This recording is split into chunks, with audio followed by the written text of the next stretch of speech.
Well, I'd like to also welcome you here. I always worry about giving these introductions because I usually don't do a very good job, and then it makes me feel bad. But also because I always feel like I need to start out and say, this person is someone that I really admire and I consider a good friend, and that because the people we invite to come often as students were of just the way they were immediately. I considered them almost colleagues, colleagues, people that I actually looked up to and respected, and Starr definitely is in that category. And I'll probably maybe even read some of this formal bio about her, but I would just like to mention that, Starr has a brother as well who worked with field studies, and he gave a lecture, I think, last year, maybe the year before as well. And the one thing that really impressed me about the Petersons, Starr and Eric, were that they're just genuine, real people who were constantly on the lookout on how to bless others, and they kind of belong to this covert operation, the Benyon Group, or where they'd go around doing good for people and helping and assisting, and it's just very impressive from the very beginning when I first got to know him. Starr went on a field study to Guatemala. Dr. Hawkins is here and has been involved with that program for many years and was her mentoring faculty in the field. And also Julie Hartley's here, who is in the anthropology department, who Starr talks very, very highly of. And as she went through her undergraduate here, then she worked with the Benyon Group and majored in anthropology. She minored in international development, so she participated in a lot of the activities that are going on. And if she were here, she'd be right in the middle of the red people in the room with the situation in Burma. She has gone on to work with a number of NGOs. I love her title, from BYU, SWKT, or SWKT, and ISP to NGOs, EDSs, and CHCs, an acronymic path to profession. But she was in and out of this building in the Kennedy Center throughout her undergraduate years. Went on, received a master's degree, and if I can find it here, is master's degree in an MPA, another acronym, Masters of Public Administration. Let me see if I can just read it here. An MPA with an emphasis on nonprofit management and international affairs from the Evans School of Public Affairs at the University of Washington.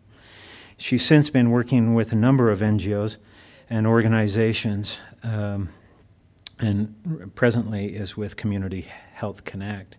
And we're really looking forward to hearing what you have to tell us today. And so with that, let's welcome Starr Stratford. Sit down. No, that's fine.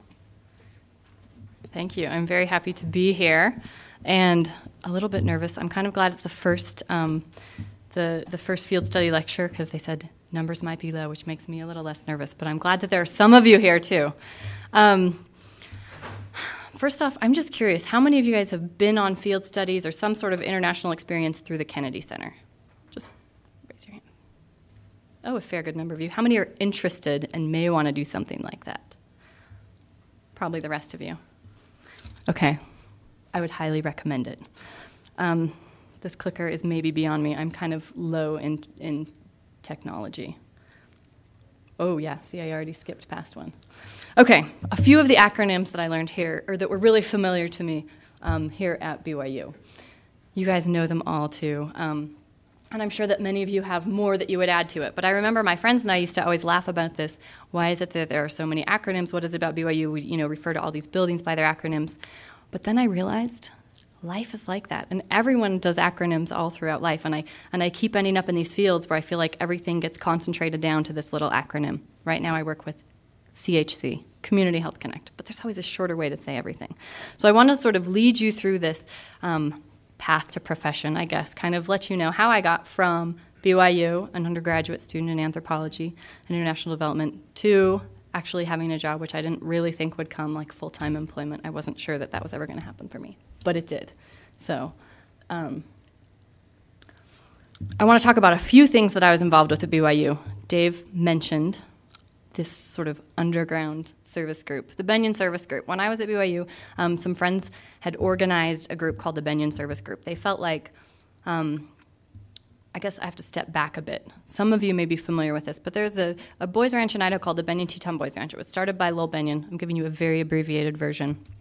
But I spent my summers there growing up doing, these were not bad kids. These were kids who came to have a good work learning experience. And they got to work in the mornings, and then they played all afternoons. And a lot of the work was focused on service and on working and serving other people. And Lil Benyon was sort of a great LDS humanitarian. He started the Benyon Center at the U.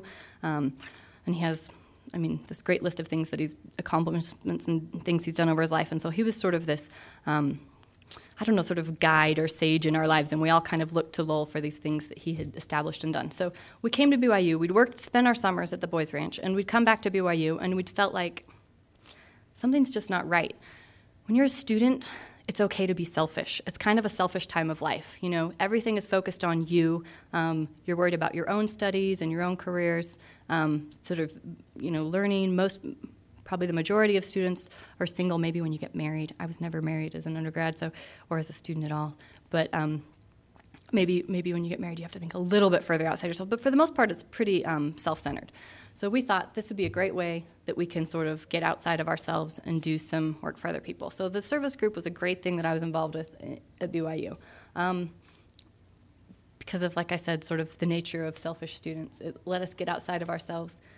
We tried to help people, individuals, and really build relationships as we were doing service. And mostly it was just really fun. It was a fun way to get together with our friends and a fun way to feel like we were making a difference for people in the community. This was my friend Trish, who I still know. I met her about 9 years ago, and she has since moved to Salt Lake, and we still regularly hang out and go to movies. So, I'm missing a picture here, but that's okay.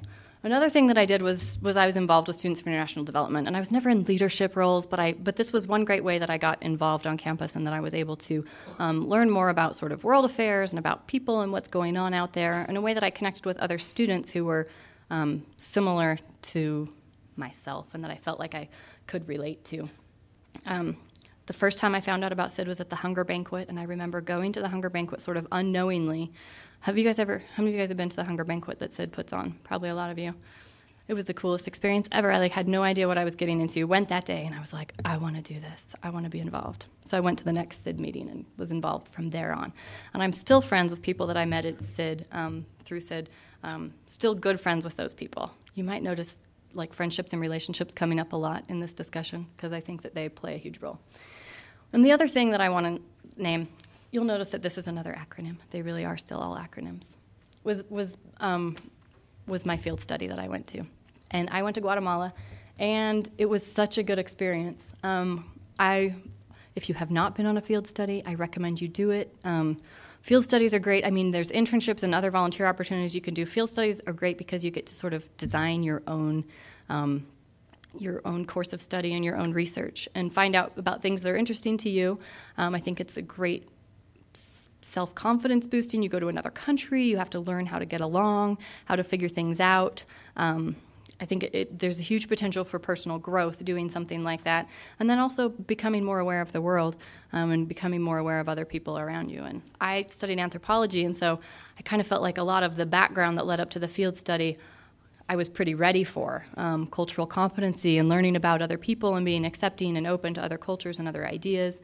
I'd also had quite a bit of experience. I have a family that likes to travel, and so I had some other international experiences in my life, but the field study was particularly interesting because I really felt like I got to have a lot of personal growth and development while I was working on some scholastic activity. You really get to live in the country. We lived with families. It really gives you that sort of deep-rooted understanding of what it's like to be in another place. I was in Guatemala, and there were 4 students while we were there. There were 4 of us. There were some facilitators that were there on and off throughout the year, but only 4 students that were there most of the time. And we were pretty isolated. 2 of us, we were in separate towns, so we'd go days without seeing the other students sometimes, and that was kind of a new experience for me in my traveling. I'll talk a little bit more about my field study. It's been a while since I was in Guatemala, so it is a little bit, I do feel a little bit removed from it. But a lot of the things that I do remember and that are still important I want to share with you today. This was the town where I lived, Santa Catarina Ixtahuacan. They commonly refer to it as Alaska because it's freezing there. It's really cold. It's like the highest part in the Pan American Highway. And this was a new town that had just been developed, and there have been anthropology students that have been going through this field study for, I know they're not doing it anymore, but how long did you go, Dr. Hawkins? 12 years. So 12 years. For 12 years, students were going to these villages. So there was sort of a lot of history with students there, and a lot of, we had a lot of background on the community and knew a lot about what was going on, and I could probably talk about that for hours and hours on end. I remember coming home and just sort of, getting together with other field study students who'd been there, and we could just sort of talk passionately about everything that was going on in politics and the community and with this move that happened. But briefly, what I was looking at was part of the town had relocated to this different location in the highlands after some flooding had destroyed their town below, and it gets really complicated. But I was looking at sort of how different the government and how different NGOs had affected the decisions that the town had made as they came into the community and sort of helped, and how that had affected the development of this town and how the town was built. And it was really a fascinating experience. This was the family that I lived with, the Tapaz family, and that's just taken in front of their house. In the highlands. And tortillas, I just had to put in a picture of tortillas because it's Guatemala, and that's what you eat every day. I would have brought tortillas. We could have done a demonstration and made them. That would have been more exciting. Maybe if Elisa were still around, we could have done that with her.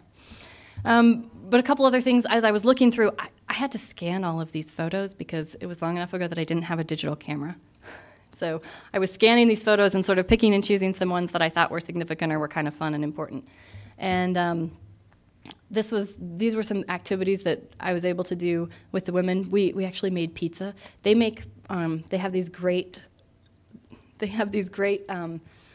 wood burning ovens that they use, and they do make bread, but I thought it was so fun, and cooking is another one of my passions, so I kind of got involved in some cooking with these women, and it was really fun. They mix bread on these tables. They put out the table's flat, and they make this huge mound of flour, and then make a well in the middle of it, and put all the ingredients in the middle, and then slowly start to knead it by hand, all on this flat table, and there's like 8 women whose hands are all in the bread, and it was such a fun experience. Anyway, so they knew how to make bread, and I said, well, let's make pizza, because pizza was sort of a novelty, and so, some of them had pizza in the city or whatever, so I got some of the ingredients and brought it back, and we got to make pizza. And that was a really fun activity. Just some memorable points. You can see it was pretty cold. I think of Guatemala, and I think like tropical, but I would wear all of those clothes all the time, really. And this is the host mom that was at my house, and then this was a woman who was really good friends with all the students that were there. She was sort of our favorite person in the community. Her name was Juana, and she was sort of, had all of our heartstrings. We were all really sad to have to leave her when we finally did leave. And this was a picture that I just had to throw in because it was such a fun story. This was some of the facilitators and the students as we were there, and we were having Juana, our good friend, take a picture of us. And the camera was such a new thing to her that she was having a really hard time figuring out how to take the picture. So Casey just thought she got such a kick out of it. We all did. It was so funny that we decided we needed to take a picture of her taking the picture because it was such a fun experience. And this was all in good faith, and we had a good time with her. And like I said, she was one of our good friends, and we were really sad to leave. I never threw this out before, but if you guys have questions as we go along, we're going to have questions at the end, but I would love to have you interrupt me at any point in time. So feel free. Just raise your hand. I know there's a microphone somewhere, or I can repeat. Oh, Ashley's back there with the microphone ready in case any of you have any questions. I'm not going to talk a ton about Guatemala. We're wrapping up. But this was sort of our despedida when we were leaving, and again, it was so sad because of the relationships that you get to build with people. Juana was one of our favorites, and I think we were all really upset at this moment while we were saying goodbye because it had been such a good experience living with her and such an amazing experience, experiencing the poverty that people have there and that they live in, and the happiness that people still have in life, even though, I mean, we get so caught up in stuff and things here. So it's always a good reminder that those are some of the things that maybe don't always matter in life. Oh, I want to go back. I got to say a couple more things about Guatemala. So before I move on, I was so interested in international development, and I was really interested in international studies, but I had studied anthropology, and I'd studied development, and you always talk about these cultural issues and what happens when you go to another country and all of the effects that we have on someone else, and all the problems with colonialism, or maybe not problems, but how the world is today and how we got there, and how when we go back into a country, we affect that country again. And I saw that even as students, we had affected this small community we were in, even just being there and studying, the things that we had been able to, the ways we'd affected the people in the community. And I kind of started to get nervous. I was like, I don't know if I can do this. I started to worry about sort of these like moral complexities of working internationally, and how do I reconcile my desire to help people and my desire to want to, give of myself and study interesting cultures, because I love that and I love learning about other people. How do I reconcile that with also like, am I going to just go in and mess things up even more? Am I going to go in and just create more problems than are already there? And how do I go in? I mean, even saying going in somewhere, then there's this us versus them thing, and I'm telling you what to do, and why don't you know? And does that make me in this different position than you? And I just was kind of like, I don't know what to do. Anyway, and I would say my field study kind of brought some of that to me even in more full force. And I got back after my field study, and I graduated right after that. And I started working locally. I didn't get a job. I think I was looking for a job internationally. I was still interested, but I found a job in Salt Lake. I wasn't really sure what to do, and my aunt hired me, which is always nice when you have family who's willing to help you make it along in life when you don't know what to do with yourself. But she was... So we're kind of moving on from field study for a second. But my aunt was starting, she's a doctor, and she treats patients who have chronic fatigue and fibromyalgia.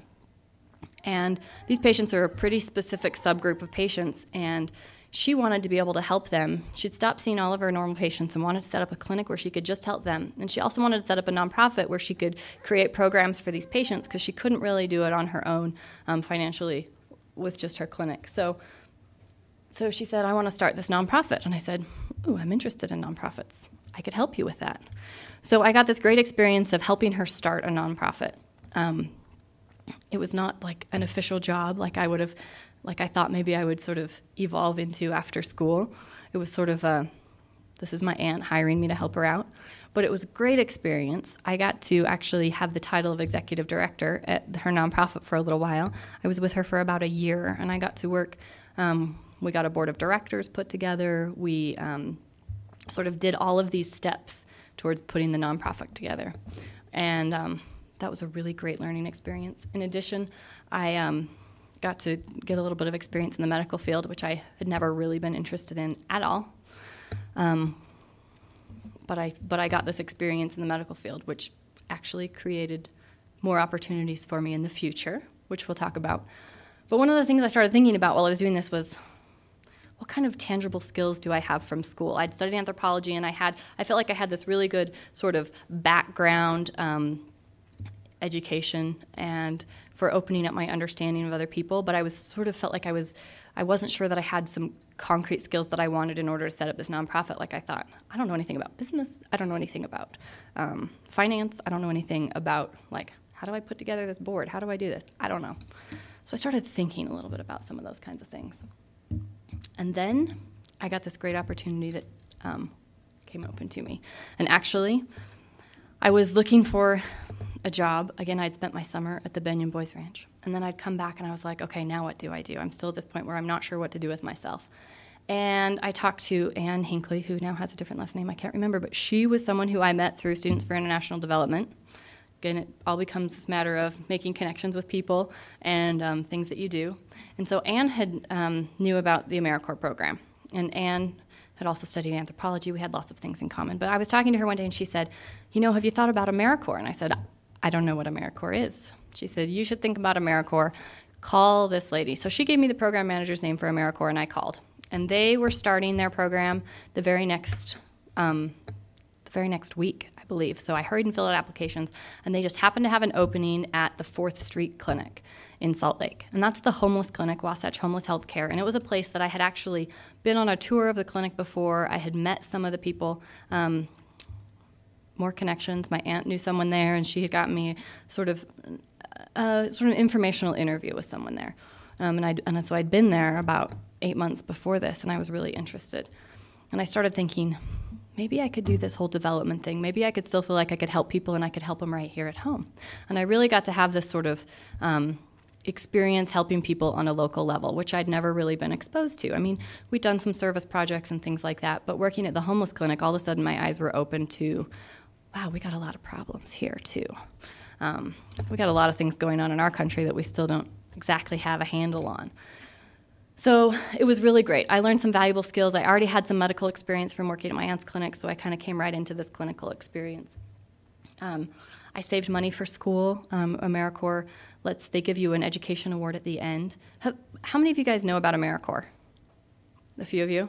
Okay, briefly to let you know, AmeriCorps is a national service program. They support programs all across the country and try to encourage people to do community service, but it's not exactly service. It's not totally volunteer. They do give you a living stipend. You commit for a certain amount of time. It's typically a year. You commit about 1,700 hours of service that you will do, and in exchange, they give you a living stipend. They give you an education award at the end, and it gives you a lot of really good experience that you may not otherwise be able to get. They sort of consider it a training program, and they also include lots of training activities with AmeriCorps, training on, you get, because I'm involved in health stuff, we get CPR training and training on diabetes education and all kinds of other things like that that were available because I was involved in the program. Anyway, I'm a huge advocate for AmeriCorps, and I would love to answer any questions about this if anyone has any. I actually have AmeriCorps members that work in my office now, and everyone in my office is either currently an AmeriCorps member or formerly an AmeriCorps member. And I think that it's a great way to get experience, and it's definitely one of the reasons that I think that I got into graduate school, and it's definitely the reason that I got my current job that I have now. Well, a part of it. Without my AmeriCorps experience, I don't think that I would have gotten the job that I got now. And it feels good. The other thing is that places will match. They give you about almost $5,000 at the end of AmeriCorps, and some schools will match that. Other schools will give you points on admissions if they see that you've been involved in service. It's kind of a domestic version of the Peace Corps. But everyone should do AmeriCorps if you haven't. So I decided that I was maybe going to pursue grad school. I finished with AmeriCorps, and I thought, okay, now I know I want to get some of these concrete skills because I think that I really do want to pursue the nonprofit sector, maybe still do some international stuff. And I think that if I go get a master's in public administration, that's kind of somewhere in the middle. Maybe it's still fuzzy enough that I can do a lot of things. It'll give me some skill sets, but I could still apply it to international. I could do some local stuff working with local nonprofits, and I could get sort of this concrete grip on that's what I thought. That never really happens, by the way. But I started doing, but I thought I need to get this degree that I think will really concretely help me get a job. I thought if I have an MPA, it's going to be useful for me in getting a job, which was probably true. So I threw in a picture of the cherry blossoms in Washington because I just thought they're pretty. They're really nice in the spring. Everyone should go to Seattle in the springtime to see the cherry blossoms.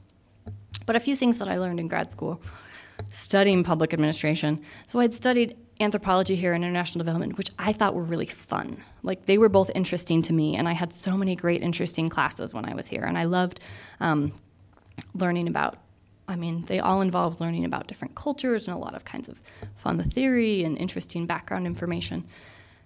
And then I went to grad school, and I had to take statistical analysis. And it was horrible. And I had to take economics, and I had to take all of these things that I was like, wait a minute, I don't like this stuff. This isn't fun. But I think some of those were some of those concrete things that did help me and help me now in my current job, even though they weren't the funnest classes that I took. So I kind of went from taking all these neat, interesting classes to taking a lot of things that weren't as interesting, but maybe were pretty useful and practical in adding to sort of my toolbox of skills. We had to write these one-page memos. I was so used to being, writing like 15 to 20-page papers for classes and elaborating on all of these things. And I think at one point, I remember one semester, I lost track after 22 papers. I had written 22 papers for the semester. And I was like, Anyway, some of those were shorter than others, but still, that's a lot. That's a lot of writing. So then I went to grad school, and they wanted one-page memos. And I was supposed to all of a sudden now go back from doing all of these things that had elaborated into 15 pages where you're trying to drag it out so you can cover more space, to going down to one page, getting everything into these few lines, and getting as much information as possible so that you can transfer this information to someone else in a very sort of systematic, organized fashion. So I kind of was pulled to different extremes, but those were some really useful, beneficial things that I did learn while I was in school. I learned some other things in school too, but I can write a killer one-page memo, just in case. A few of the experiences that I got to have, see these acronyms, they just keep coming up. I think every page I got a good acronym. So I got a scholarship, I was a HUD fellow, Housing and Urban Development. I got a scholarship through them to kind of have some fun experiences while I was in school. It sort of reminded me of AmeriCorps in some ways. I was getting, so HUD was basically giving me a living stipend, giving me some money, so then I could donate my time somewhere, which is kind of like AmeriCorps, kind of like lots of things that I seem to be keep getting involved in. But I got the opportunity to work at several different agencies. So they said basically they were going to give me some money to go out in the community and spend my time. So I was supposed to spend 20 hours a week out working somewhere, getting experience. And it was supposed to have to do with economic development in some way. And I twisted that to the best of my ability and got some interesting opportunities. I worked with a group called Plymouth Housing Group, and they help homeless individuals get into housing. So they have mostly single-room occupancy apartments, which means they were just these tiny little apartments that were basically a bed and maybe a microwave and fridge. And they would rent these out to people who didn't have any kind of a rental history. Because, you know, if you've ever tried to rent somewhere, as students here, it's probably a little different. But if you go out into sort of real-world rental, you have to have a rental history. People want to know, where did you live last? Did you pay your rent? They maybe want some references from places you've lived. So it's really hard if someone is homeless to make that step to getting into housing. So this was kind of an intermediary step. So Plymouth Housing Group provided this housing, and they had all these crazy tax credits. It's still really complicated, and I barely understand it, even though I helped with some of it. So they get tax credits from the federal government in order to do some of this, provide some of this housing. So I got to help with that, and I also got involved with helping with tenants and some of the working with the tenants of the housing group and getting them information about the group and about all kinds of things that were going on. And then I got the opportunity to work at a clinic again. And somehow, see, I kept getting rolled back into this medical thing, even though I never really thought originally I was interested in the medical field. But I knew someone, once again, who was involved with a homeless youth clinic. And I thought this was great. I had been interested in working with youth. I'd worked with at the Benyon Boys Ranch in Idaho, and I'd worked with all these youth, and I thought, you know, I really do like youth. This would be fun to get involved. So I got to work with this homeless youth clinic in Seattle, and they function a few days a week and are open just for homeless youth in the community, of which there are quite a few in Seattle. And I got to do kind of a variety of things with them, but mostly I was working on evaluating their program. So I was, you know, using very strategically some of the time that I spent there to do some of my projects that had to be done, my final projects for graduating from my program. So I got to work on an evaluation of their program, which was interesting, we'll say. And then I graduated, and that was really exciting. I'd never been through graduation when I was at BYU. I did never go through the graduation process, but I did actually finish, which was exciting. And then I got married, which was another little tidbit. This is for all of you who maybe know me. You can get caught up on some of these things. And my husband, I met him through a friend that I met through the Benyon Service Group. So see, it all really goes back to all of these few things, these few experiences that I had at BYU that kept playing out in my life and playing out into all of these other things that I was involved with. So that sort of brings us kind of up to the current today. I work with Community Health Connect. It's a local nonprofit health access program, we call it. So we work with doctors and dentists in the community who donate their time. So these are already really great people who want to volunteer their services, and we coordinate their services. So we have doctors who have their own office. They have paying patients that have insurance that they accept all the time, but they'll say, we'll give you 1 appointment a month or 2 appointments a month. And then we coordinate that. So we do the screening and eligibility for clients. We get referrals from primary care doctors, from the free clinic, and from the community health center, where they have a sliding fee scale where people can go that have sort of no insurance and maybe are in the lower income level they can come to the community health center. Then they get referred to us, and we help them find a provider who will see them essentially for free. And we help coordinate all of these services. So I was pretty amazed that I got this job. It kind of opened up right after I moved back to Utah after school and got married, and this job opportunity came up. I actually didn't have a job for about 3 months, and it was really fun. And then my husband said, maybe you should start looking for a job. You did go to graduate school. Do you need to put that to use? And I thought, okay, you're probably right. I should get some experience. But it was really fun for a little while to be on vacation. So I started looking for a job, and this opportunity came up.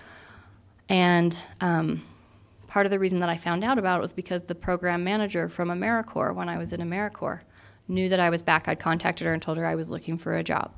And so she called me and said, there's this job opening. And she gave me a really great recommendation. And so, once again, tying back to AmeriCorps, there are all of these events that happened earlier in my life and that happened while I was in school, and activities that I was involved with and people that I knew that really do play out later and end up helping you make those connections and make those sort of make the world a little bit smaller, but they help you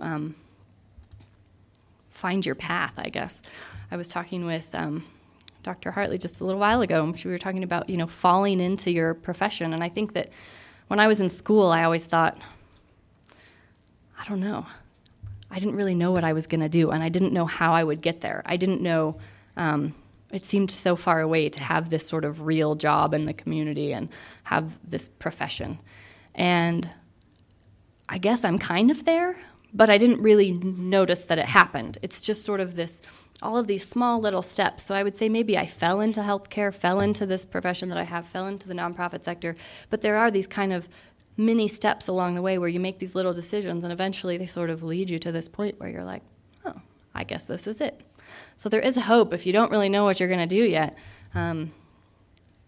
You can get there, because I never thought I would. I never felt really academic in school. I never felt like the greatest student. I didn't feel maybe like someone who was always understand everything that was going on in class, or maybe get the best grades in the class, or write the best papers. But you don't have to. You can still make it in life, and you can still the world of practice and practical application of those kinds of things has a lot to do with a lot of different things. Not that school isn't valuable and you don't learn a lot from all of those things, but you can definitely still find your place in life and still make it to a profession. Like I said, I think we've already talked about most of these.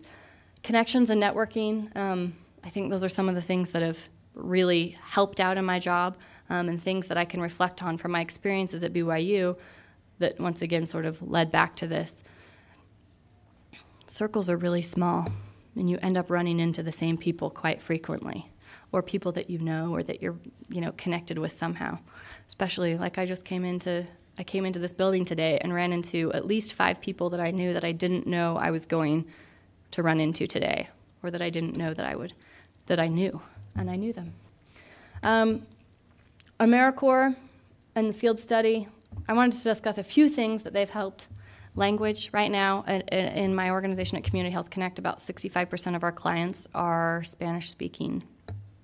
So I get to use my Spanish skills, which are still a little bit rusty and not perfect, but it definitely helps. So all of those experiences really helped me with that. People skills, sort of that desire to serve that was fostered by all of these other opportunities that I had. Cultural competency, a lot of the things that I've learned about that really helped in my current job. Job skills that I learned, activities that I learned, they're all just these small little pieces that play into this bigger thing. Okay, you can't really read this very well, but I was trying to come up with a good acronym for my last page because everything else had an acronym, so we're calling it TFTF because these are tips from the field. These are a few things that I just wanted to share with you that I was sort of reflecting upon as I was trying to think about things. What are things that I've learned so far in life? I'm definitely not there by any means, if there is ever a there that you get to. But I think that even as we go along and take these little steps, we learn a little bit more and more. The first on there is truth wherever it's found, in case you can't read that.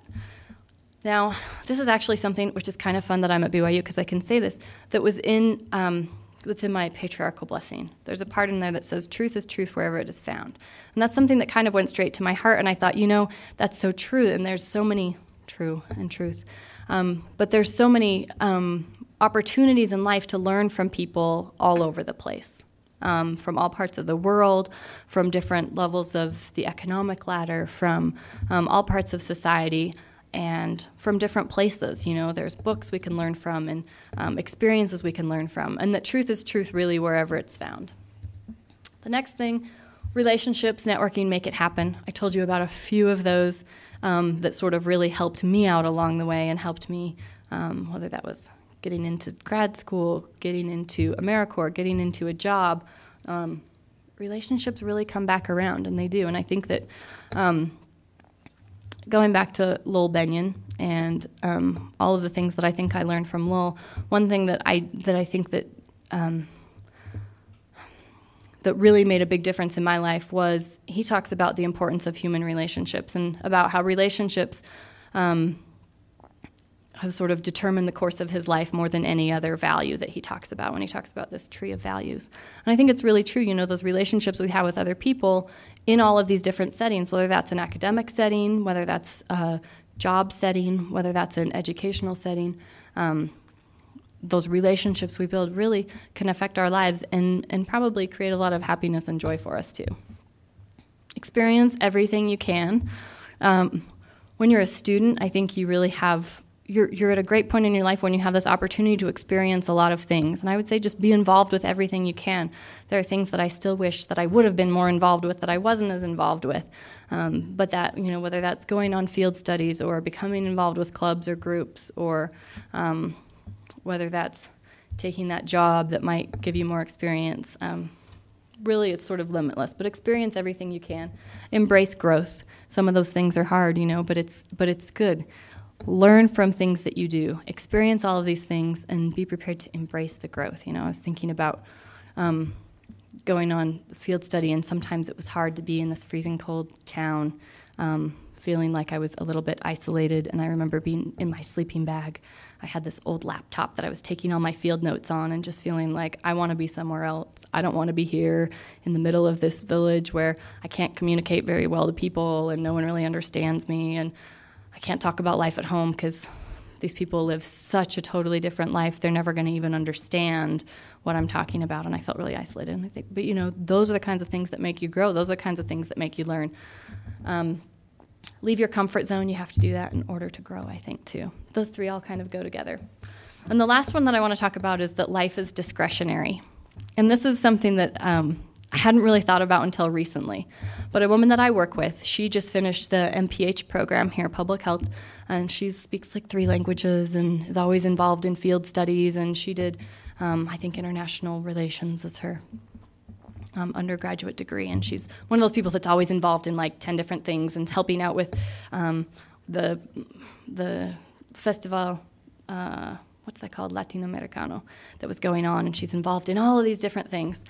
And one time she told me, she relayed this story to me the other day. She said she was in college, and she told her sister, she was kind of complaining to her sister on the phone one day, and she's like, I just don't have any time. I don't have any discretionary time. I don't have any time where I can just do what I want to do. And her sister said, Danelle, life is discretionary.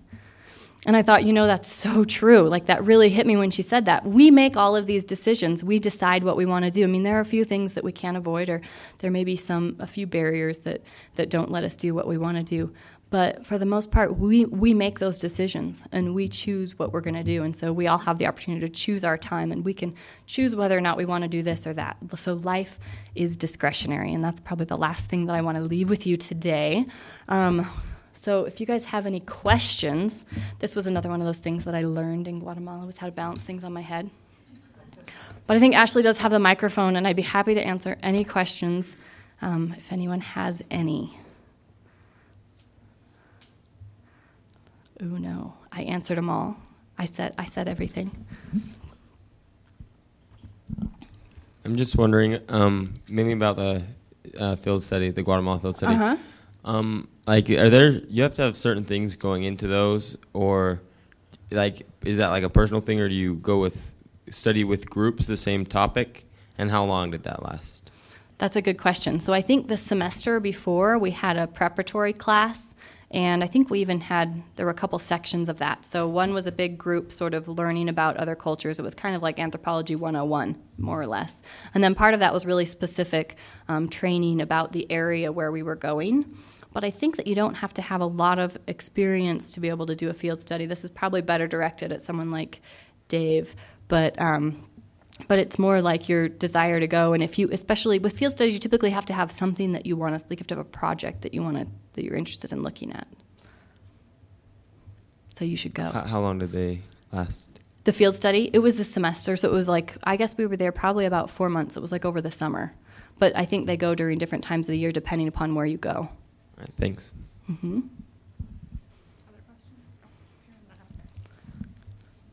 Hi, my field of study on my field study was NGO behavior, and I'm wondering, speaking of your own NGO, what are the biggest strategic challenges that you're facing in the future in terms of you being a manager and trying to have that vision? What's your vision and what are the challenges? Money. I think that's sort of in sort of the nonprofit NGO sector, funding is a huge thing. So for me, that's one of the biggest ones is how do we fund this? I mean, I think there's still sort of that idea of strategic plan and what are we doing? Are we still being productive and are we providing a service that's needed? Which as far as for gaps in healthcare in this country will probably always exist, and at least immediately are not going away. But yeah, the single biggest one I would say is funding. We're just always struggling because we don't have a really good, stable funding source.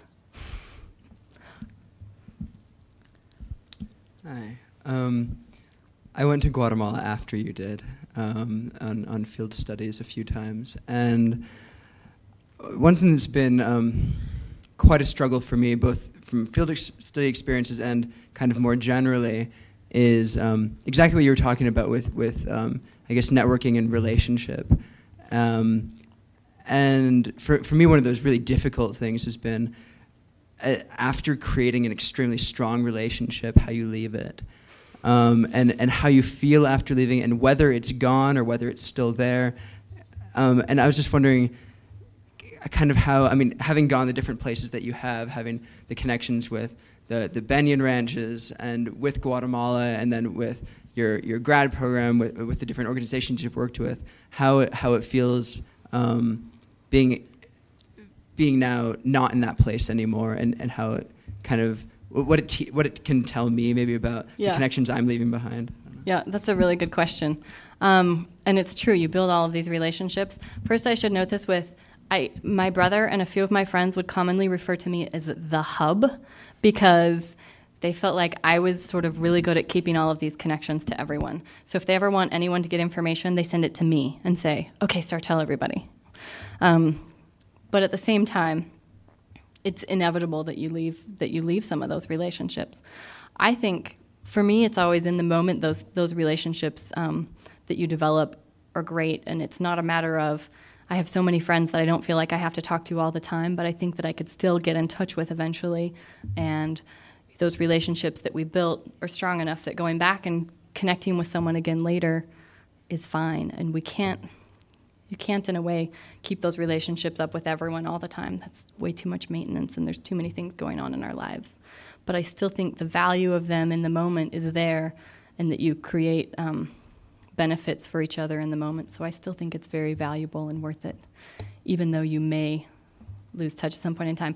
In fact, yesterday I was reading through a bunch of old letters. This is while I was looking for some photos from Guatemala. I was going through this box, and I had a collection of old letters. And I was looking through, and I had letters from this woman that I had met in Nepal who owned this little store, and we emailed back, or not emailed, she didn't have email. We wrote back and forth for a few years. And I found another letter from a friend that I had made in Belize, and some letters that had gone back and forth, and those have all dwindled, and I was sort of regretting that same thing, thinking, oh, I haven't kept up those connections. I wonder if I wrote them now, if they would still remember who I am and remember me. But the value that I got from them while I had those relationships was still so great that I think it's worth it. This is kind of a question directed at the job you're doing now, what you're doing now, but you could apply it also to these other past experiences that you've had. But you're truth is truth wherever it's found. I was thinking about that, and I was thinking about a small study that I did up in Salt Lake with homeless men. Uh-huh. And I've often reflected on the truths that they taught me, but they maybe wouldn't have thought of it that way, but I came away with sometimes great gospel insights, sometimes amazing anthropological insights that were given to me by men that often were seen as not having anything to offer society. And I was just wondering, with your experience now with the local populations that you try to help, as well as the others, if you'd like to refer to them, if you have any examples of truth is truth or things that they've taught you. Well, as you were saying this, I was thinking of a story. We work right next door to the Food and Care Coalition, which is sort of the homeless resource here in Utah County. They don't actually shelter them there right now, but they provide food and things like that. And I was talking to a woman who works there, and we were talking about mutual clients that we have, and she was telling me this experience with this woman who brought in towels. So this is a woman who doesn't have any money, lives on the streets. If she does scrounge a few dollars here and there from different programs or whatever, she's using it to feed herself, to take care of herself. And here she is coming to them for resources. She brought in some towels. She'd been at Kmart, and they were having a sale, and the towels were like 50 cents a piece, and she had $1.25 on her. So she bought 2 towels, and she brought them in. She said, "Nancy, can you put these in the shower, because I think that we need some new towels in there." So these were maybe like the only dollars that she had, and here she is spending them on something that she thinks can give back to this greater purpose and helping people. So yes, I think that does happen. I think people are generally willing to give and give great insight. I work with a lot of people now who have amazed me with their wisdom and connections with relationships with their family, who are so dedicated to taking care of their family members. And I see them in that setting because they're here helping to advocate for this individual who is in poor health. And so I see that very frequently that way. And I see people who are in destitute situations who we help out, who then still have this ability to give back. And I think that that's one of the greatest lessons that I learned from people.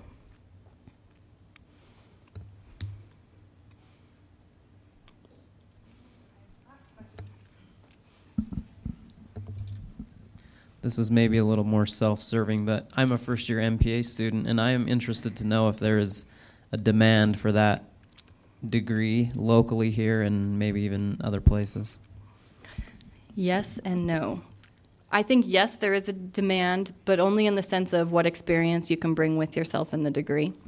I kind of thought, oh, good, I'm going to go, because I kind of felt like anthropology was sort of this like liberal arts kind of a study, a social science that was, not as concrete as I wanted it to be. Not that as I wanted it to be, but it wasn't as very concrete. And I thought, oh, I'm going to get a master's in public administration. But one of the things I found out was I was like, okay, maybe this still isn't like teaching me. It's not like getting a degree in accounting where it's like you have this exact set of skills that is just what someone needs. But I think that it can be very valuable to you with the experience you can bring with it. So getting as much experience as you can in whatever kind of field you're interested in, because the MPA is so broad. You can be working in government, and you could be working in nonprofit sector, and you can be working, in a whole variety of places. So yes and no. Get experience. That's even more valuable. The letters at the end don't hurt, though, when you go to apply for a job.